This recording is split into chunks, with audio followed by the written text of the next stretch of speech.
Hola a todos, veamos el tema de método de Newton multivariable. Antes de empezar, no voy a hacer un análisis teórico, me voy a centrar en lo práctico para la solución del sistema y hacer el algoritmo en Python. El libro que usé es Análisis numérico de Burden. Iniciemos. Se quiere aproximar la solución del sistema no lineal f de x igual a 0 dada por una aproximación inicial x.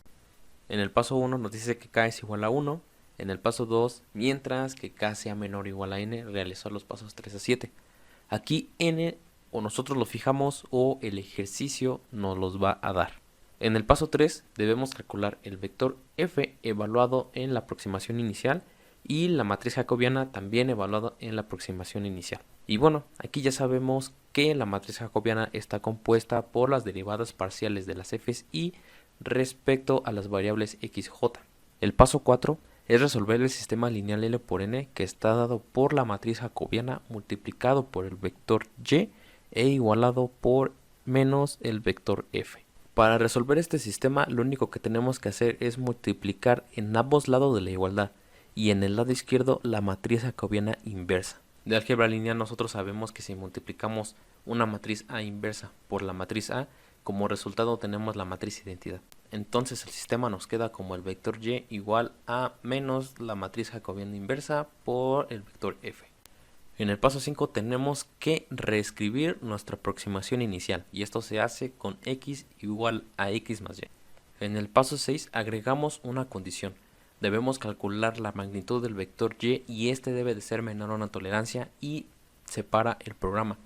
Recuerden que la tolerancia o lo definimos nosotros o el mismo ejercicio nos los va a dar. En el paso 7 hacemos el incremento de k y por último damos una salida, pero este corresponde al paso 2 cuando k excede a la variable n. Resolveremos este ejemplo que viene en el Burden. Comencemos a hacer el algoritmo. Primero vamos a necesitar importar funciones que están en dos librerías. La forma de importar estas funciones se hace de la siguiente manera. Listo. Si se dan cuenta, para llamar a una librería uso from, el nombre de la librería, e import, y esto sirve para importar solo las funciones que necesito. La otra forma de importar es la siguiente. Esta forma de importar es para que cuando quiera una función de la librería NumPy, tengo que escribir np. Y el nombre de la función.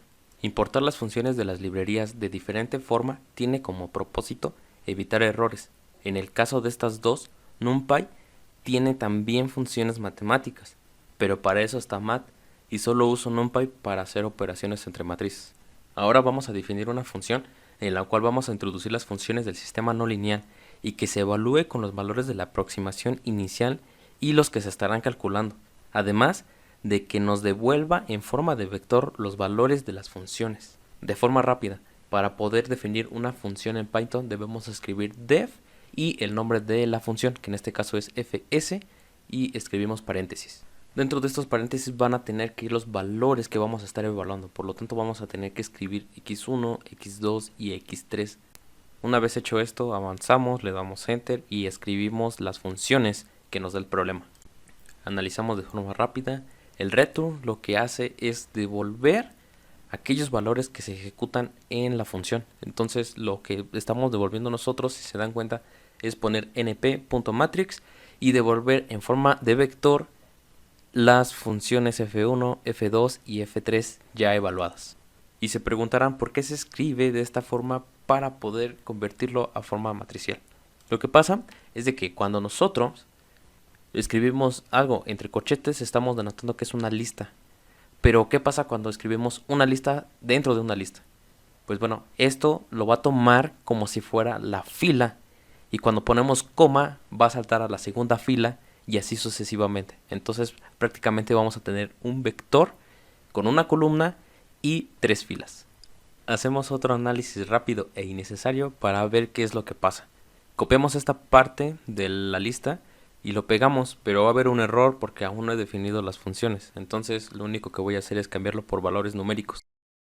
Si le damos enter nos va a dar una salida, pero esta es una lista, no es una matriz ni un vector.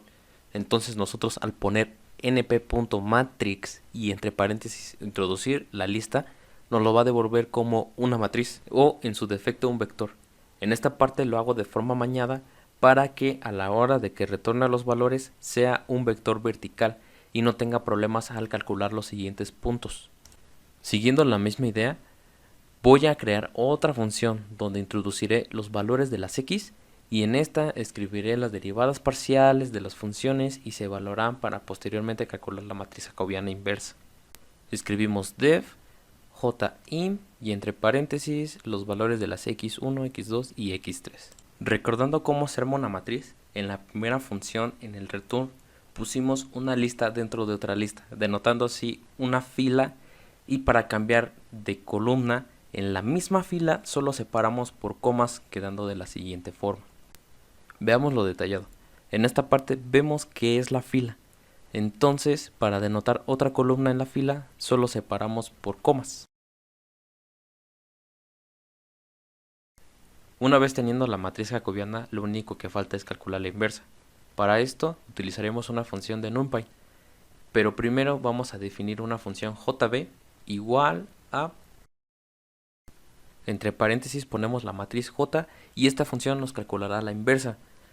Por último, retornamos estos dos valores que calculamos y ponemos return y entre corchetes j, jb. Ahora vamos con el procedimiento, pero primero vamos con los datos de entrada. Introducimos la aproximación lineal, que lo denotaré como P0 igual a 0.1, 0.1, menos 0.1. Esto como una lista. Después, en la tabla que tiene el libro empieza con un K igual a 0. Entonces así lo voy a definir. Solo falta tomar los valores de la aproximación por separado y lo hacemos escribiendo x1, x2, x3 e igualando a P0. De este modo tomamos los valores por separado. Ya solo falta la variable de tolerancia, pero esta o la definimos nosotros o la proporciona el ejercicio. Para este caso le vamos a poner 10 ceros después del punto decimal. Para imprimir de forma ordenada vamos a escribir los nombres de las columnas así como se muestran en la tabla. Los caracteres de la diagonal T nos darán una sangría después de los títulos. Hacemos uso de la función print nuevamente, pero esta vez mostraremos los valores de cada columna. Y recordemos que para k igual a 0 la magnitud va vacía. Al final queda de este modo. Explico brevemente este formato. En las llaves van a ir los valores de las variables y si es un entero o decimal. Hay una separación que hace los dos puntos. Del lado izquierdo se denota la posición, el cual se empieza con 0 y además debe de coincidir el número de variables que quiero mostrar con el número de llaves. Del lado derecho hay dos formas de representar el valor de la variable. El primero, al poner el número 1, quiere decir que se mostrará dejando un espacio primero. La letra D es para decir que es un dato entero. En la segunda forma, el número 1 también representa lo mismo que en el primero, pero el número 4 después del punto hace que se muestre hasta ese decimal. Entonces por eso lleva la letra F para denotar que es un dato flotante. Hagamos una pequeña prueba para ver cómo se va a mostrar. Como podemos ver, se deja una sangría después de cada columna y cada valor. Ya dependerá de cada quien si quiere que coincidan exactamente. En el paso 3 nos piden un ciclo. Este es el mientras, pero en Python está como while. Y nos piden que k sea menor o igual a n. Este n nosotros lo vamos a definir o también nos lo va a proporcionar el mismo problema. Pero en este caso nosotros le vamos a poner 10. Como paso 3 tenemos que calcular el vector f y la matriz jacobiana. Antes del print ya definimos los valores de las x, solo falta llamar a la función jim y fs y que haga el resto. Y aquí se hace de la misma forma que en la línea 17, con la diferencia que entre paréntesis vamos a introducir las variables x1, x2 y x3.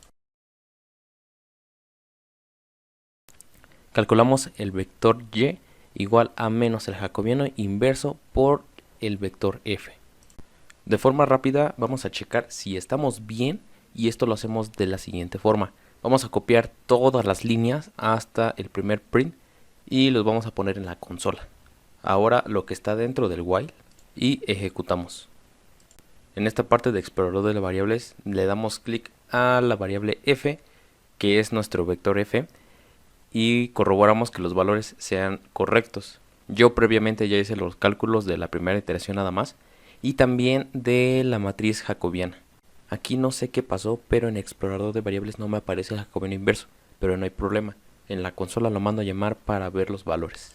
Y bueno, aquí me doy cuenta de que los valores que me está imprimiendo del jacobiano inverso sí son los correctos y solo me falta determinar del paso 5 el vector x. Entonces defino un x igual al p0 más y, pero el p0 lo tengo que convertir en matriz y transponerlo. Eso se hace fácil. De la librería NumPy mando a llamar la función matrix y entre paréntesis meto la variable p0. Y aparte, después de los paréntesis le pongo punto y le pongo una t mayúscula, dándole a entender que va a ser la transpuesta de esta matriz. Le sumo la variable y, copiamos y ejecutamos la línea 25 en la consola y nos damos cuenta que al revisar las variables nos dan los valores de la tabla de la primera iteración. En el paso 6 nos piden calcular la magnitud del vector y y compararla con la tolerancia. Pero antes de hacer eso vamos a actualizar los valores del nuevo punto. Y esto lo hacemos de la siguiente forma. Como la variable x mayúscula es una matriz, entonces para poder acceder a los valores tenemos que hacerlo con los elementos i y j. Y va a ser en el primer corchete y j en el segundo corchete. Pero no debemos de olvidar que para las listas siempre se empieza con el número 0. Esto nos imprime el primer valor, pero sigue siendo una matriz. La tenemos que convertir a un dato flotante.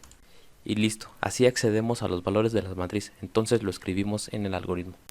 Copiamos y lo checamos en la consola y nos damos cuenta de que sí se guardan los valores. Ahora calculamos la magnitud del vector xk menos el xk menos 1. Redefinimos la variable p0, le damos un incremento a la variable k. Tenemos que volver a mostrar los resultados y lo hacemos igual que en la línea 20, pero ahora vamos a implementar la magnitud. Ejecutamos el algoritmo, nos damos cuenta que nos está imprimiendo la tabla que está en el libro, pero el único error que tiene es de que en la primera magnitud nos da un valor diferente y en los demás son los mismos. Si queremos ver más decimales, lo único que tenemos que hacer es, en donde está el 4 lo sustituimos por otro valor. En este caso yo lo voy a hacer con 6. Volvemos a ejecutar y nos va a dar resultados con más decimales. Por último agregamos el paso 6, calcular la magnitud del vector y y aplicar la tolerancia. Esto se hace con un if. Solo mandamos a imprimir que el proceso ha sido exitoso y le damos un break. El break hace que se salga de ciclo sin que cumpla la condición del while. Si lo ejecutamos nos damos cuenta que llega hasta que k es igual a 6. Entonces concluimos que nuestro proceso ha sido exitoso. Voy a hacer la prueba con dos ejercicios que vienen en el libro. El primero es del conjunto 1 y el inciso C y el segundo es del conjunto 3 y el inciso C también. Del primer ejercicio la función 2 es la única que cambia. También solamente nos pide calcular hasta que k es igual a 2. Ejecutamos y al comparar el resultado del programa con los del libro nos damos cuenta de que estamos bien. Probamos con el segundo.